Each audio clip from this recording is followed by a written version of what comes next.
Après le lancement réussi de sa première édition, l'émission Les Traîtres revient dès ce mercredi 12 juillet pour une saison 2. Télé Loisirs vous dit tout ce que l'on sait sur le programme animé par Éric Antoine. Le jeu avait passionné les téléspectateurs de M6 à quelques semaines de la rentrée, l'été dernier. Les Traîtres, l'émission animée par Éric Antoine, sera prochainement de retour sur l'antenne cet été pour une deuxième saison.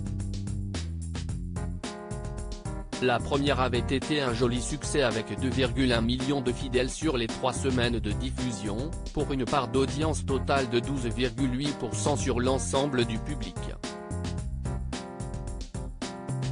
Dans quelques semaines, 18 personnalités, contre 14 lors de l'édition 2022, tenteront de remporter la victoire. Vous tremblez d'impatience à l'idée de savoir qui sera traître ou loyal ? Découvrez toutes les informations sur le programme. Les Traîtres, quand et quel jour sera diffusée la saison 2 de l'émission sur M6 et en replay sur 6play ? L'an dernier, Les Traîtres avaient débarqué sur le petit écran le 17 août 2022 et la diffusion s'était poursuivie sur les 2 semaines suivantes.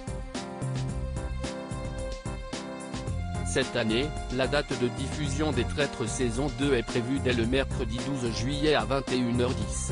Les Traîtres, où ont été tournés les épisodes de la saison 2 ? Alors que le tournage de la première saison s'est déroulé dans le château de Beauvoir à Saint-Pourçain-sur-Bèze, Allier, la production et M6 ont décidé de changer de décor pour sa nouvelle édition. La saison 2 a été tournée début mars 2023, dans le château de Val-à-la-Nobre, Cantal, le temps d'une semaine. Par ailleurs, la presse a aperçu les candidats à différents endroits de la région. Le journal La Montagne rapporte notamment des sessions d'enregistrement à la Chapelle des Manants, à Confolens-Port-Dieu, dans le département voisin de la Corrèze. Candidats du jeu Les Traîtres, Nathalie Marquet, Jean Lassalle, Thibaut InShape. Le casting des participants à la saison 2 en diffusion sur M6 au sein de ce mystérieux château, 18 personnalités vont s'affronter sur M6. Comme l'an dernier, des duos devraient se déchirer sur fond de mensonges, comme cela sera probablement le cas de Nathalie Marquet-Pernot et son fils Tom Pernot ou bien des influenceurs sportifs Thibaut InShape et Juju Pitocats, fiancés depuis septembre 2022. Par ailleurs, on retrouvera au casting la chanteuse Natacha Saint-Pierre, la comédienne Charlotte de Turckheim, l'ancien député Jean Lassalle ou encore le candidat de Koh-Lanta Claude Dartois. L'ancienne championne olympique d'escrime et ministre des Sports Laura Flessel, l'animateur Guillaume Play, le comédien Vincent Desagna, l'humoriste Keyron, la créatrice de contenus Andy Raconte, l'animatrice météo de M6 Jennifer Demey, le philosophe et essayiste Vincent Cespedes, la star d'affaires conclue Caroline Margeridon, le cuisinier Norbert Tarrer et enfin Christopher, champion de N'oubliez pas les paroles, seront également de la partie. Les Traîtres, quels candidats ont été éliminés de la saison 2 ? À l'issue du premier épisode diffusé le mercredi 12 juillet, l'humoriste Keyron et l'influenceur sportif Thibaut InShape ont été éliminés.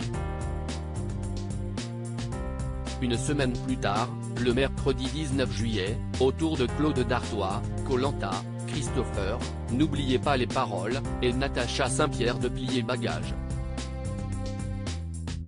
Lors du 3e épisode diffusé le mercredi 26 juillet, 4 candidats ont été éjectés, Guillaume Play, Caroline Margeridon, Laura Flessel et Vincent Desagna.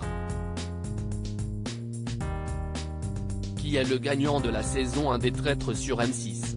L'année dernière 2022, après 3 semaines de compétition sur M6, Clémence Castel, Elsa Esnou, Mélo Coco, David Douillet, Bernard Werber et Bruno Sanchez se sont affrontés en finale. À la fin de l'émission, les enquêteurs ont dû s'éliminer les uns après les autres lors d'une ultime table ronde durant laquelle les participants évinçaient la personne qu'ils suspectaient. Finalement, les deux traîtres Clémence Castel et David Douillet ont remporté le jeu, bien aidés, à son encontre, par la loyale Elsa Esnou. Pour cette raison, le binôme a décidé de diviser en 3 parts égales les gains d'une valeur de 34 400 €. Les associations défendues par les 3 candidats ont donc reçu chacune 11 466 €.